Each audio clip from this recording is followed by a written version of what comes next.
Okay, so here we are at a park outside of downtown Los Angeles. Well, you know the name of it? I don't remember what the name of it was. Vista Hermosa. Vista Hermosa, yeah. Yes. And a lot of people don't know that this park exists.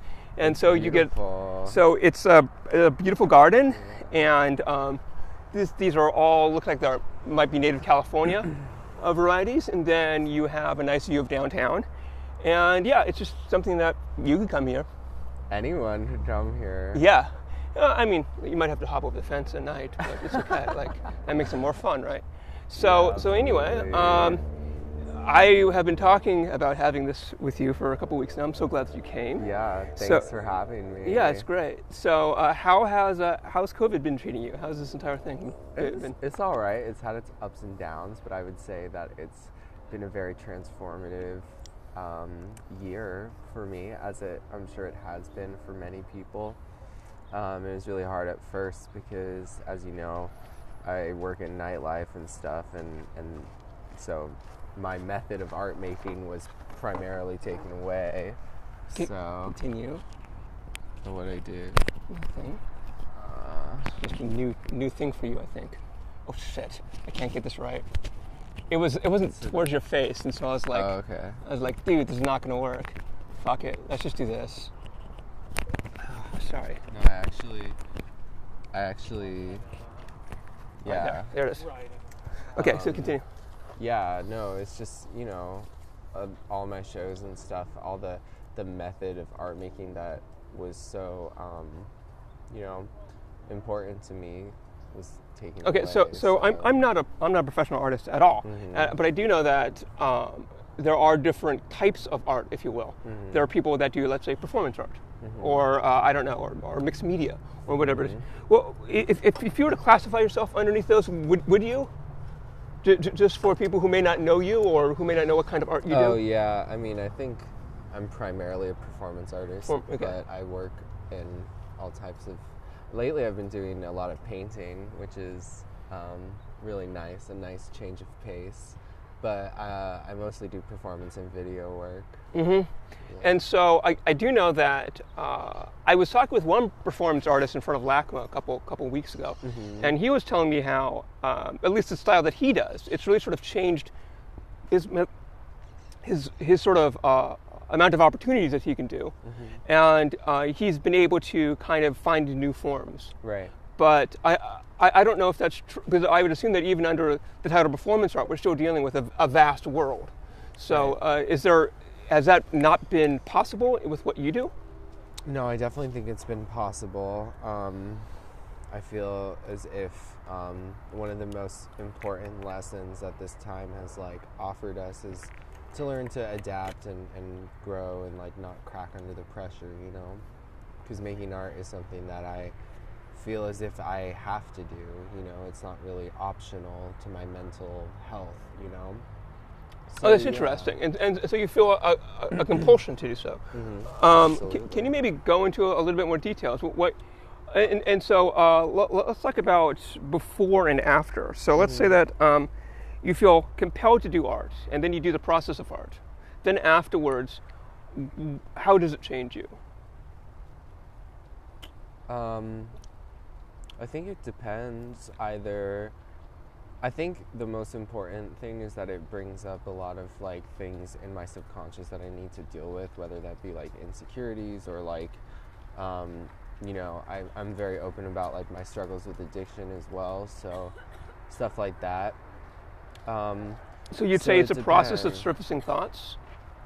Oftentimes, Oh, yeah. interesting. Oftentimes, yeah, and that's why people talk about art being cathartic, because in the process of making it, you're oftentimes bringing to the surface things that you need to deal with in your subconscious. It's nice to see that kids still go into the bushes to do drugs these days. Oh, so, I love it. Yeah. Our culture is not completely fucked. It's true. When we were kids, we'd have to go into bushes to do marijuana. But nowadays, you can just do it on the sidewalk. That's so true. It's so crazy how weed, it seems like it was so consequential. It's not fun anymore. Then. Yeah, it's true. Dude, that's the same thing about being gay. It's not as fun. Yeah, there's no subculture of that. There's no danger. That's something that I think deserves a lot of literature about how yeah, the whole sort of sexual deviance thing has been completely normalized, Oh, and that's made it no absolutely. longer. And the deviance was part of the joy of it. Absolutely. Right? I completely agree with that. There was about 10 years ago, I was with a friend, and this was very strange, but we were going up to San Francisco, and we decided to take a rest break near a park that was right off of the freeway. And Yeah. it was a beautiful park, I think I know where kind this of in the is middle of going. nowhere. And we got out, and it was a lovely place, but it was in the middle of like a Tuesday afternoon, like 2 p.m. in the afternoon, and there were all of these other cars there. I know where And this I is was going. thinking, this is strange. Yeah. And then I looked around, and it was just like people reading a book, walking their dogs, just like, hanging out and just, sort of like just chilling for a bit. And I was like, this is odd. Like, look at all these people enjoying this park. And then we realized this is all like older men. That's odd. Yep. And then I realized it took us a while that we realized this is a cruising park. Yeah. And this is, again, like 2012 or 2013 that we're talking about. And it's stuff that, like, I didn't know it existed anymore until, like... it does. It's going strong. Like- and I think that's because the gay people, like, maybe they want to experience that sense of danger again, the deviance, and the public aspect kind of has that, And it's funny you brought that up because I actually stumbled into like a cruising zone like last week. It's interesting that... It like, was in Irvine. Well, so here's the question. And so, like, these places exist. Yeah. And I think that I'm pretty aware of the world. Mm-hmm. But I guess that there might be a subculture of this. Like, there's a subculture of anime and other things like that, of people that do this type of stuff. And maybe there's their own websites. And there might be. I have no idea. There are websites for it, like, for, like, different zones. But I think the websites are, like, pretty outdated at this point. And, like, it seems like... I don't know. It's interesting to think about, like, how these places are determined. Like, pretend that I'm personally interested in doing that. Like, where would I find out where to go? I mean, you can just Google, like, gay cruising, like, it would just show up in Los Yelp. Angeles. There's websites there is? for it. Yeah. Oh, interesting. Like sub like threads and stuff. Yeah, I have another friend, and sorry if any respectable people are watching this, but this is a rated X episode. Yeah, this is definitely MA. He was interested in the holes in the bathroom walls, and I'm not going to go into any more details. Oh, but you can't say what it is? But, well... For YouTube? Well, no, I'm just... Okay. I just don't need to. I don't need to dive deeper. All right. And this is a person who... a delightful, charming, normally sort of well-balanced individual, but this is something that he was really into for some reason. Mm-hmm. And I thought, the world is just so strange. It's just not what you think it is at all, Yeah, absolutely. Yeah. You know what's funny? Like, there's all... And yeah, no, you're right. There's all these, like, random places where they do it, and it'll pop up unexpectedly because I was watching these dogs in the Bay Area like a few weeks ago, and this wasn't in like San Francisco proper. This was in like outside of SF. Okay. Yeah, like in like a nice neighborhood, I assume. Right? Yeah, okay. like it started with an F, but anyway, I was looking Fremont? for poppers. And I went to this like sex shop, and I thought it was just gonna be a sex shop with like random stuff. But there was this whole back area with those booths with those videos, and there's like 30 guys like all going around cruising, and then I'm like walking in, and everyone's looking at me. I'm just like it's so crazy, and it's like even with COVID. It's still going strong. Oh, interesting. Because the date. I wonder if COVID makes it even hotter for them. Because more of a risk. Yeah. Oh, could be. Yeah. I think so. I think there's something in. That's odd. Because if you think about it, maybe the existence of HIV made it a more sort of tantalizing thing for these people. Probably. Isn't that crazy? Yeah. It is. Humans are so weird, aren't they? Yeah. It is weird. Yeah, over in Europe, especially like in Germany, they've really normalized those types of things. And you can go into some bars, and then they have just this sort of like curtain in the back. Yeah. And then you can just walk right through, and then it's like a dungeon, right? And there's respectable people on both sides, but it's like, oh, I don't know, you go to a restaurant and they have like an outdoor dining area. Like that's how normal it is, and it's totally. insane. And I still find it odd because I grew up in Puritan, America. And it still seems really strange to me, but to them it seems perfectly normal. Well, maybe it's a way for them to kind of release a lot of, I know. I think it's much healthier. Right. Absolutely. Yeah. I think so too. And I think the cruising, like, the more secretive it is, the more dangerous it is because of risk of disease and stuff. And like, and then if they feel the sense of shame about it, they're not like talking to their partners about it. And I have it's a just messy. I have a friend in Berlin who says that's called the test drive area. Can you elaborate? You meet people in the front of the bar and then you take them for a test drive. Oh. Yeah, that's like hookup culture in a nutshell right there. For sure. Yeah, I don't know. I think that just generally speaking, if when you violate that space with individuals, statistically speaking, the possibilities of friendship narrows. Yeah, you mean like once you cross the threshold of right. sexual, yeah. And so, just Definitely. With all of my, well, first of all, I'm not very interested in sex to begin with, but when that type of opportunity comes up, I try to avoid it because I want to have deep, sort of meaningful friendships with people. Yeah. And I don't want it to be soiled by those types of encounters. It oftentimes is, especially when you have sex with them on the first time you meet them. I feel like more often than not, I have I don't even talk to those people anymore, just because energetically just something happens where it just makes it so that your memory of them isn't very... Maybe what you need to do is sort of reverse that. So when you meet somebody and you're like, I'm really bored by this person, I hate them. Oh, I might as well just have some sex. That's, yeah. Might as well get something out of it. No, that's a really good idea, actually. Yeah. But so it's the exact opposite, it's out of respect. Anyway, let's go back to, that's... I love our soundtrack. That was like a commercial break. I know, that's pretty wild. I like that.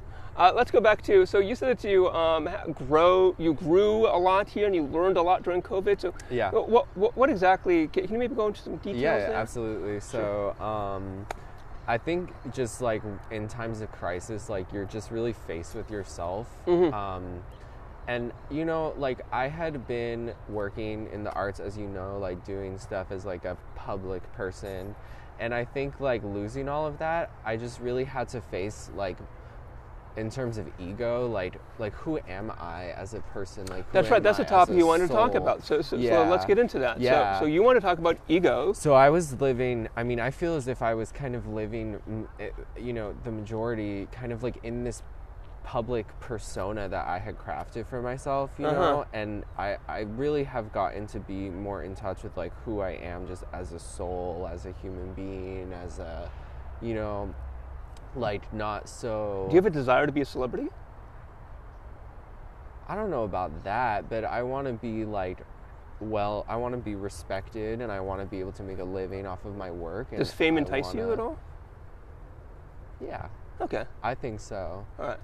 And I think but the more that like I, achieved certain things in my career, if you want to call it that, like I began to just like feel less connected with who I am as a person, and so I realized like once all of that, bullshit is taken away, you're really faced with who you are as a person, your morality, your, the things that make you you.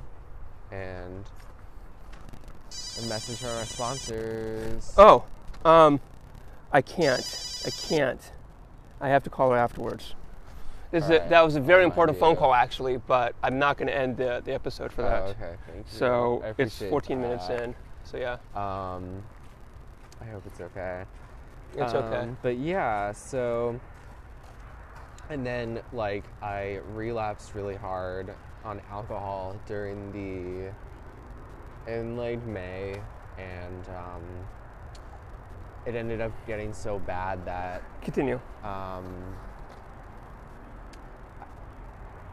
Yeah. Oh, okay. So she said after 4 is great. Fantastic.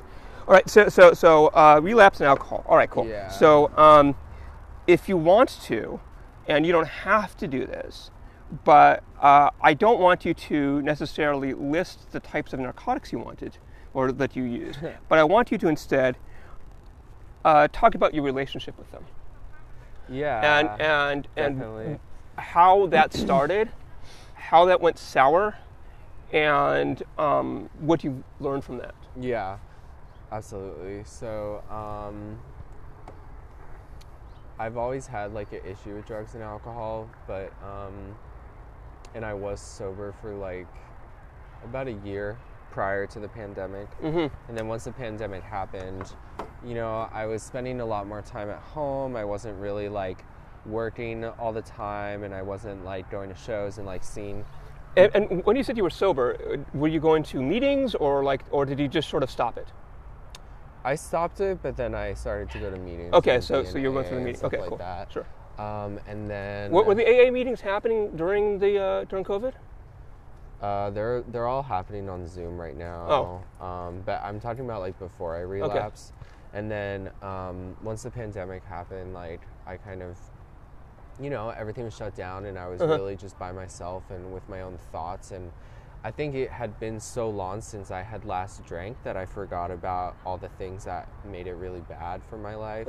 So, you know, I started to entertain the thoughts of like, what if I drank again? Like maybe I could, whatever. And so I just did.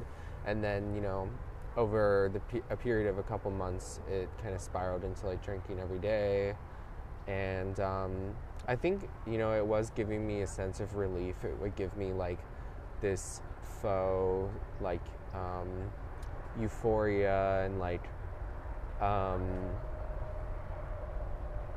I was just really, it was purely like emotional, you know. I would like listen to music and like kind of just access emotions, and it felt really good because I don't know, like it just, I guess it just felt good. It was an escape for sure. The more people I talk to that have really struggled with alcoholism, the more I feel like it's a type of therapeutic medicine that just doesn't really work that well. Yeah, you know, yeah, for sure. It's like a pill that a doctor would give you with some terrible side effects. Yeah. That's actually exactly what it is. And like the first times you drink are like the best, and then you're constantly just chasing that feeling. Right. You know, which is most drugs I think are like that. So yeah, and then, you know, it ended up getting so bad that I ended up like checking myself into a rehab place for a month. Yeah. Which was how was that process? It was, it was a very difficult but rewarding experience, and very much life-changing and like character building. I can imagine that in a situation like that, you're going to meet a lot of sort of people that you can learn from. Yeah. 100%. It was so cool because like there, you know, like I would never have been around. It was a group of men that like would never have met or hung out with each other. They're all from different kinds of lives. Yeah, and had there not been this shared experience, and the fact that we were being there like is automatically very humbling, you know. So everyone's coming to each other in a very like humbled and generous state, you know. Like no one's like, oh, you're gay, I'm not gay, I'm Republican, I'm Democrat, whatever, you know. It's like we're all just there together, like sharing this experience. So, you know, although that there might be people there that I might disagree with on certain things, none of that shit fucking mattered. Yeah. Which was really nice, you know. But yeah, it was really fucking hard. Like, long story short, I mean, but a lot of shit comes to the surface when you're forced to be sober. What did you learn about yourself in that process? Well, probably the most beneficial thing I learned is that I'm enough exactly as I am. I don't need substances to fill my voids and like fill my insecurities and stuff, you know. Okay, so are you saying that something like, I don't know, maybe acid or mushrooms would not be you know, a positive experience? No, psychedelics are a very special experience. Okay, so you're gonna put that in a different category. Yeah. Okay, because cool. I've had like really amazing experiences on psychedelics that like have just changed my life, and I'm really grateful I did that. Yeah, that's why I brought those up. Yeah. But like I think, you know, I think psychedelics are definitely in their own like special category. I mean, I wouldn't the fact that they're labeled drugs is just, I'm sure you agree, like it's not really, they're not the same as other drugs, you know. They have a very like important function in terms of I don't study this stuff, but I think that they're a different class of drugs than things like alcohol, heroin, meth, and sugar, which all have the same kind go along the same pathways, right? And I know that a lot of people forget sugar, but it's the same path, right? Absolutely. It may not be as addictive, you might say, until you walk outside and you see all these people that are 500 pounds, and then you're like, well, maybe it is a problem. No, totally. And you know, and then we have all these dental needs and all these terrible things that come, and all these health conditions that come as a consequence of overeating sugar and early death. And we actually have you know, a pretty bad sugar addiction. And I'm not saying that, you know, don't give me cookies. I love cookies, but yeah, I think that as a society we need to come to terms with that entire class. Oh, totally. Yeah. And sugar can be much more damaging than things that the government has labeled as drugs, you know. Oh yeah. So, such as marijuana. For yeah, instance, like, I mean, think about all the stuff that is popular in our culture that we know is a carcinogen and stuff, you know. Or just like Coca-Cola in general. Yeah, absolutely. Soda. Yeah. Absolutely agree. Yeah. So let's go back to the ego thing. So what do you mean by ego? I mean, I guess your ego is like, it's just a part of you that is not present, you know, like it's what you think you are, what you think you represent, like I am this, I am that, I'm gay, I'm an artist, I am this, I need to be treated a certain way. I mean, there's a lot to it. It's like a projected sense of self. You're saying it's your constructed identity? Yeah. Oh, interesting. And it's like a projected sense of self that we kind of apply different labels to in order to make sense of like our presence here, you know? Yeah, so I think that everybody projects an identity even if they don't well, everyone has it intentionally construct it. Mm-hmm. Like I don't intentionally construct my identity, but I certainly project it, right? Regardless, right? Yeah, I think maybe, did I say that? Yeah, intentionally construct is maybe not the right thing. Well, for your line of work, that makes a lot of sense. Right. Yeah, because you know that really determines your success, right? Mm-hmm. Yeah. Whereas something that I do, I work in computer programming, that it doesn't matter as much, right? Yeah. As long as I can illustrate that I'm a skillful programmer, I'm fine, right? Yeah, for sure. And not only that, but you know, the computer programmers are known for being really weird, right? Like walking around barefoot or something like that, or you know, all this strange stuff. Oh, sure. So like, yeah. Yeah, I mean, there's a lot that goes into the ego, but I think we're all just searching for like a higher purpose in this reality, you know? We all just No, I don't know. Can you maybe get into that? Well, I don't know. I think a lot of people in our society are really waking up to how the way things are constructed in our society are leading to like anxiety and depression and feelings of worthlessness and you're going to generalities. I want you to talk about your own experience. Oh, okay. Yeah. well, in terms of like ego death, I think like I'm trying to navigate this whole art career thing without letting like the ego driven stuff kind of take over. Did you die? Which oh no. Oh shit. Continue, it's okay. It can just be a prop. It's just a prop now, yeah. I think yeah, the microphone's coming through is just fine. I just, like I want to, the genesis of my whole like art making process came from a really like pure place, because I was like a senior in high school and I was like really depressed and. Oh yeah, let's go into that. The term is like, it's not when you started drawing, it's when you stopped, right? So the idea is that all children are artists, all toddlers are, right? They all have crayons and they're drawing things, right? Yeah. And so then, was there a time period when you stopped and then you started again? Or has it always been continuous? Like when you were 6 years old, were you doodling still? Oh, I didn't do much like art as a child. Really? But that's because like I was kind of living this life of just trying to appease my parents, trying to get good grades, trying to do this, do that. Just mirroring messages that I was getting from my surroundings. Oh, interesting. And I didn't know.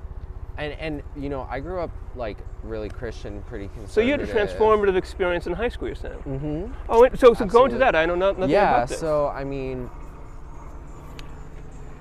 I was, now for a message from our sponsors. I love it. So yeah, like, I just, I went from, trying to please everyone, like, to going into high school, I started getting into, like, punk music and like, alternative culture and, like, I was on the internet and discovering, like, alternative ways of living, through the internet, and I kind of just, through, like, social media and stuff, I was exposed to like different types of art making that I had never really seen before. And just to contextualize this, if I do the math right, this is the early 2010s that we're talking about? Yeah, because I graduated high school in 2014. Okay. So yeah, and so like Tumblr was really big at the time. Instagram was just coming out, and I was just getting really exposed to things that I had never really seen before, because until then art to me was like, oh, you can either draw or paint good or you don't, and I was seeing like abstract painting, I was seeing performance art, like stuff that I had never seen so you before. felt like that you were maybe genuinely excited for the first time in your life?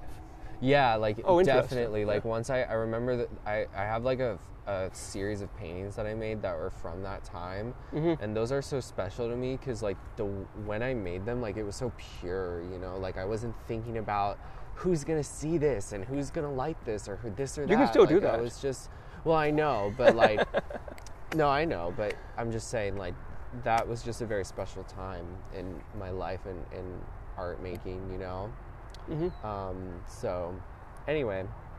Yeah, that's wonderful. And so you found this thing that genuinely excited you. Yeah, and absolutely. And it gave me like a sense of purpose. Yeah. Like, which is going into the ego thing. Like, that's just, I think, like we're all looking for like a sense of connection a little bit, and art made me feel like really connected with something like higher than myself. But like that's actually the same thing that we started talking about early on when we were talking about these deviant sexual people.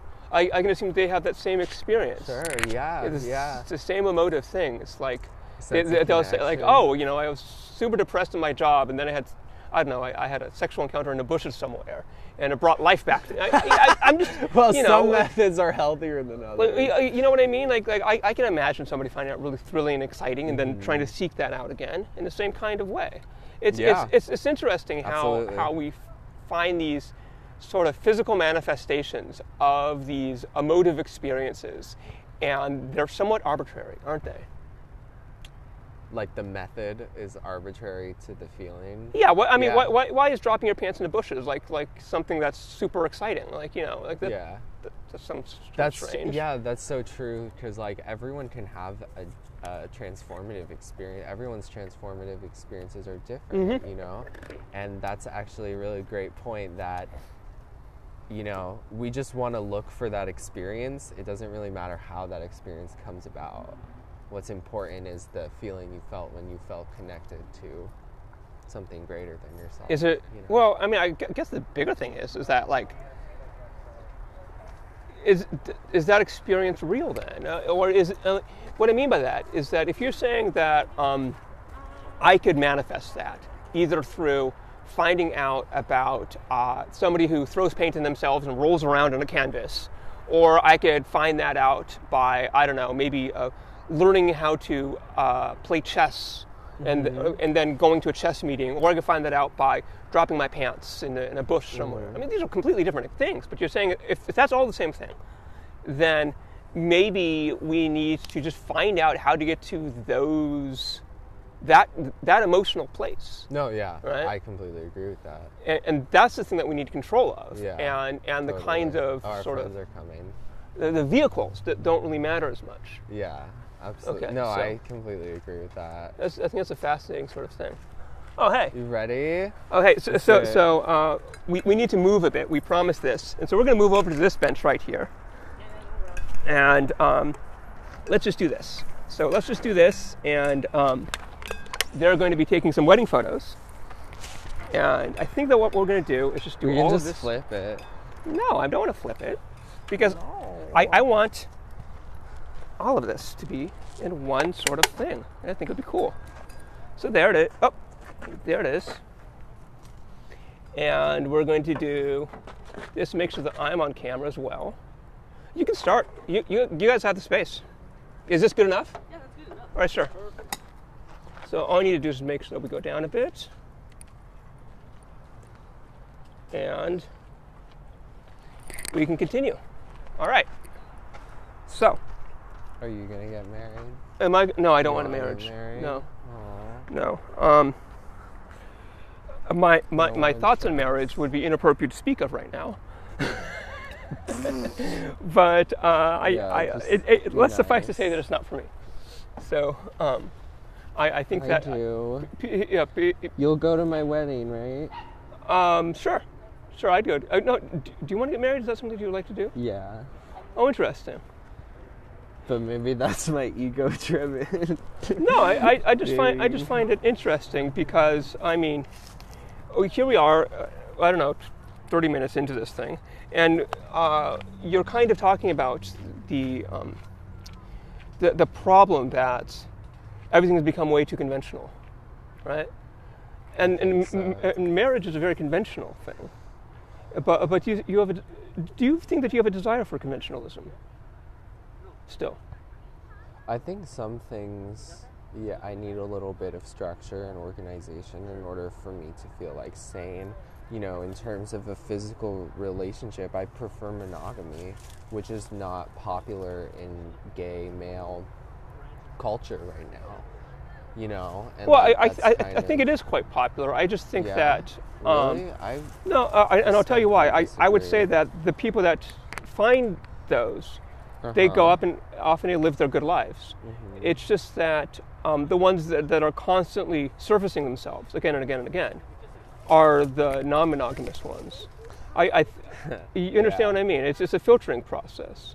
If you see. Yeah. Like you could say like, oh, we have too many homeless people, but that's because I see the homeless people, right? I don't see the homeless people because they're behind a wall, right? That's fair, but and so as a percentage of total population, homelessness is still a very, very small percentage. Yeah. Even though of course I'd like it to be lower, of course, no question. But it gives the appearance of being such a large problem because they're in public, right? So yeah. So yeah, I think that's the same thing with marriage. I think it's actually quite a bit more popular than it appears, but because married people are often in the suburbs living their own lives, you don't ever get to meet them. You know?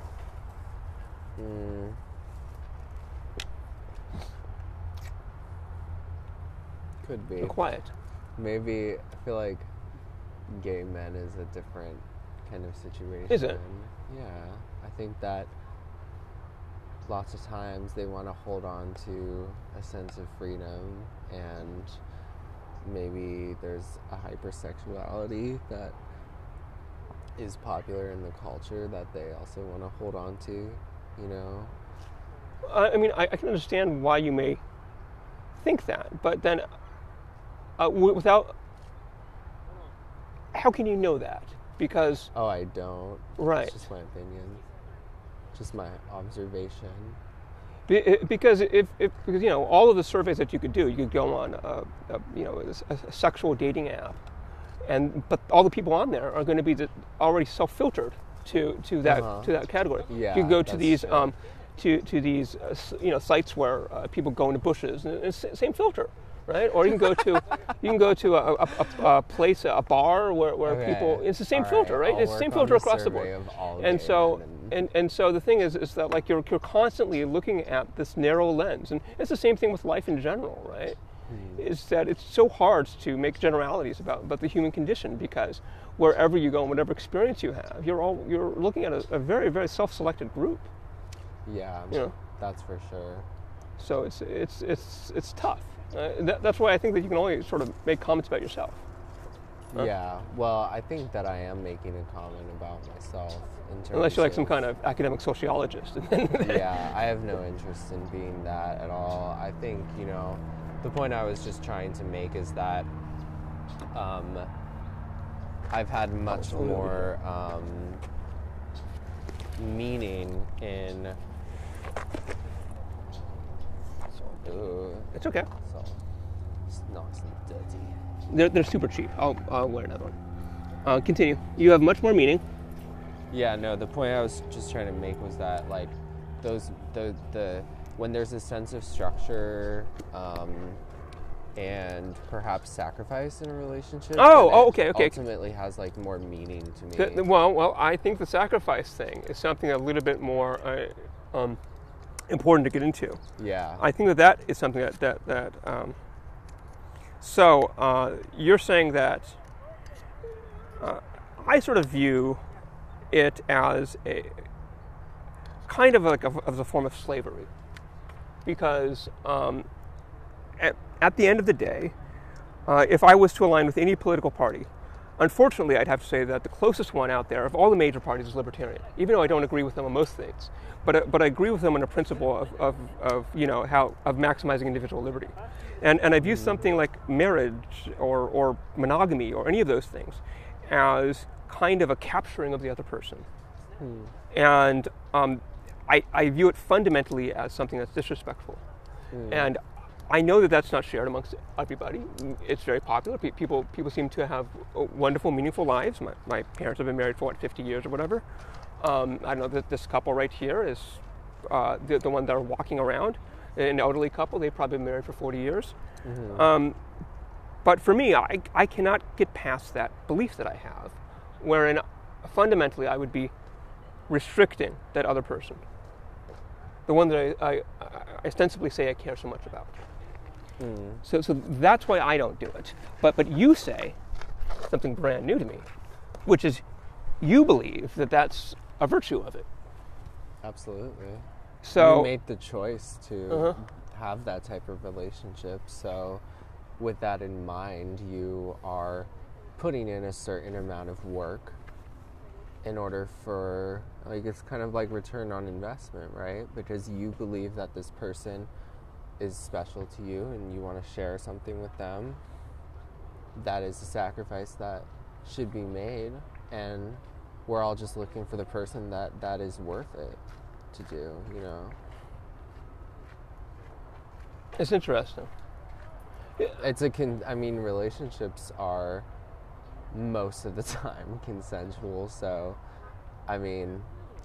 whoever feels as if they're being disrespected by monogamy has every right not to be in a monogamous relationship, I understand. I find it fascinating. Yeah. So that's interesting. let's see. So let's go back to the. How we're doing time is we have about 20 minutes left. So let's go back to the to this ego thing that we were talking about. Mm-hmm. So there's a lot that I've learned about you today, which is fascinating, because I thought I knew you, but I guess that's Do part you of. like me less or more? That's a very interesting question. That immediately, your perception of congratulations. Thank you so much. Yeah. Your perception of that is you immediately go into what my value of you is. I'm just joking around. No, you aren't. Yeah, I am. Yeah. It was a joke. Trust me, if you're you saying, like me you're less, saying, it'll be You're saying okay. it's a joke. However, the thing is that you immediately went to that question in your mind, and the fact that your mind went there meant that you have a value upon that. Yeah, I tend to care what people think Exactly. about me as much as my art is designed in a way to where like it. So you even know, though it's for comedy, your mind went there. You know. Yeah. Right. So I was saying, yeah, even though my artwork is mostly designed in a way to where it can be labeled controversial or whatever, or erotic or whatever, I mean, I still do like care about what people think about me. It's just it's something that a lot of human beings deal with. And back to the rehab, one of the most powerful things I learned was like self-confidence, not to be so controlled over other people's perceptions of me, Yeah, I think that like another interesting part about that is like what emotive character you're going for. So you are looking for likability in as my opposed artwork. What? And No. When you said like, I'm just going back to this part. Like, do you like me less or more? Because somebody else might be something like, do you find me more or less interesting? Do you respect me? I wasn't like being that. No, I was not being I know, but serious when I said what I'm that, trying to so. say, what I'm trying to do when I get back to there, is I'm trying to say that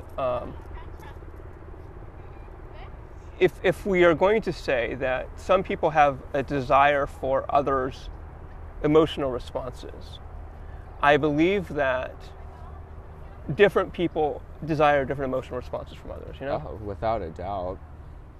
So some people aspire to look very pretty. Some people aspire to look very smart, or whatever it happens to be, right? Of course. And you have a desire to be liked. Do you think that that's it, or do you think that there's something else there? If you were to choose one, what would you choose? It could be a negative thing. Maybe you have a desire to be hated. I don't quite know. No, I don't have a desire to be hated.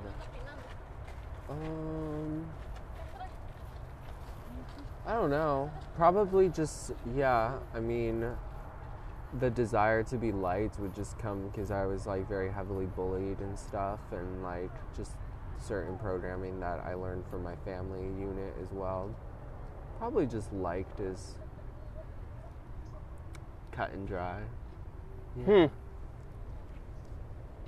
But I wouldn't say that like I still maintain that. I think it's something that I have dealt with and I continue to deal with, but a lot of the tools I've learned in the past few months especially have really helped me not focus on that so much, So you're saying that it's not controlling you? I believe it's not. Do you think it did control you at one point? Absolutely. Oh, interesting. But going back to ego death, I actually had a very life-changing experience on mushrooms that I really believe like was just such a perspective-shifting experience and really took me out of that line of thinking. Okay, continue. Yeah, I mean, I just kind of, I mean, I did like more than an eighth, you know, and for your first time, that's a lot. Mm-hmm. And yeah, I basically like re-visualized like all these traumatic things that had happened to me, Mm-hmm. but it kind of helped me realize that I had just been kind of carrying around this burden of it for my entire life, and then I recognized that it wasn't kind of my fault, and I purged it. Mm-hmm. And you know, and subsequently I was connected with that you know, higher energy. Like, it kind of just helped me realize that there's something else out there other than myself. Michael Pollan, you know? talks about that. He wrote a book about psychedelics recently. Mm-hmm. And yeah, he talked about that as part of the process of people Yeah. sort of making a physical manifestation of these sort of emotional realities, and then being able to deal with them as if they're independent objects, and then being Yeah. able to have conversations with them. Mm-hmm. You know, like you're, I don't know, this kind of emotional experience, like sitting down next to you, and then you're talking to it. And it sounds wild, but you know, Michael Pollan's a very respectable author. He doesn't bullshit. Yeah. No, I mean, This is a real experience that a lot of people have. Yep. It sounds like It's that would be amazing. immensely helpful to a lot of people. Yeah, it was. Yeah. It was for sure. And like, before I had that experience, I wasn't really approaching art in the same way that I am. So I'm just very grateful for that experience. I think that's what Picasso did. I know there's not a lot of evidence behind it, but if you look at like around 1915 or 16, when he went from like realism to like completely crazyism, like I'm like, he must have done like mescaline or like whatever was available at the time, like you know, some kind of hallucinogenics, because there's no other way that you do that. Yeah. And like Totally. nobody's really sort of said, or he hasn't said like, oh yeah, this is when I first did it. But like I don't see any other way of getting there. Totally. Yeah. So yeah. Yeah, one of the great mysteries of art, maybe. Mm-hmm. We just never Because he was know. super conventional for the first like 25 years or so. Yeah. You know. It's pretty awesome. Then he went to some like, really weird places. Yeah, absolutely. I think psychedelics are really underrated for how like therapeutic they could be. You know, I wish more people knew about it, and that's one of the many cons of something like AA, because they kind of have this vibe about anything that's mind altering is inherently bad, and that's such a missed opportunity, in my opinion, for something like psychedelics. Yeah, AA is helpful for a lot of people, and it's Yeah. really helped a lot of people, but I think that is fundamentally inadequate in how it's structured. Yeah, I agree with you, because it's like, especially when, you know, keeping time and like congratulating people for keeping time. Like, if I did mushrooms, like I would lose all the time that I had. Yeah. And so then it also has this level of like, you It's know, still structured like the 1950s, consequences. you know? Yeah, like Yeah. it's like consequential. Yeah. But it's like, you know, like maybe mushrooms could be like a really helpful thing for you, you know? So it's like, it is a missed opportunity. And it kind of like, something else that I don't like about it is that it ends up like bringing people's confidence down in many cases, because it's like you're not sure of yourself, so you're giving, like, you're like, oh, I need to call my sponsor, or I need to go to a meeting, or I need to do this, I need to do that. Because you're not in touch with like your intuition or something. Yeah. You know? Yeah, I mean, it's interesting because, you know, I when I look at that, I see so many low-hanging fruit where I can just say, yeah, but what about this? What about that? What about this, right? But at the same time, I know for a fact that it's helped millions of people. Oh, without a doubt. And, I you know, mean, I'm not trying, I'm just... And I know just a criticism. quite a number of people who are, you know, they're very respectful people, and then I find out that they go to AA meetings because, you know, I've been dealing with this struggle for a long time, and I think, well, that must be a great organization because, you know, I never knew. Oh, it absolutely is a great organization. I just think that those are things... I think it's interesting for me that it maybe just shows how wrong I am about the world, right? Well, no, I think it's a great organization. I just think that there's like a couple things that could be like tweaked in order for it No, to, I agree with you, but maybe we're wrong. Maybe it's perfect as it is, and our desires to do those changes are actually incorrect, because the material evidence is that it's working great. Right? You understand what I mean?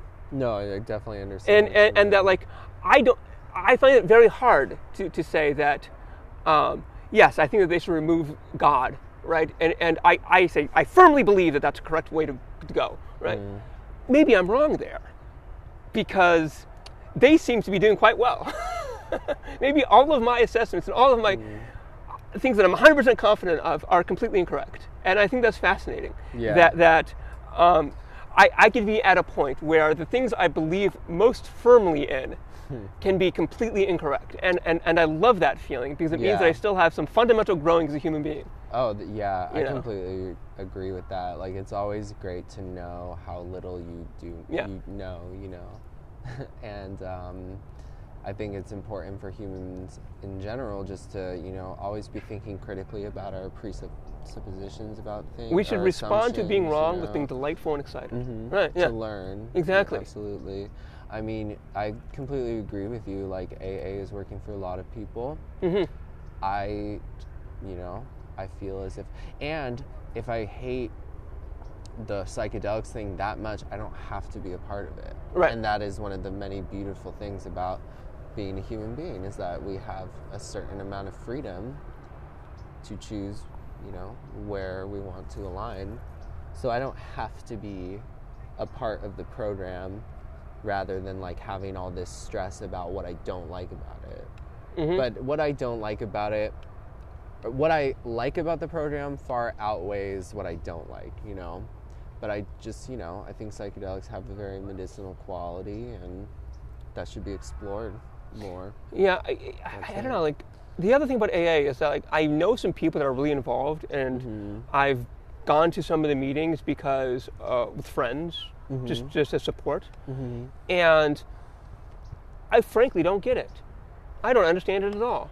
Maybe because I've never gone through addiction. Yeah. But like, I sit through these things, and I'm like, well, I expected something a little bit more substantial to happen, and this doesn't. this kind of looks like it was just people sitting around in a room, or clapping and giving somebody a cupcake.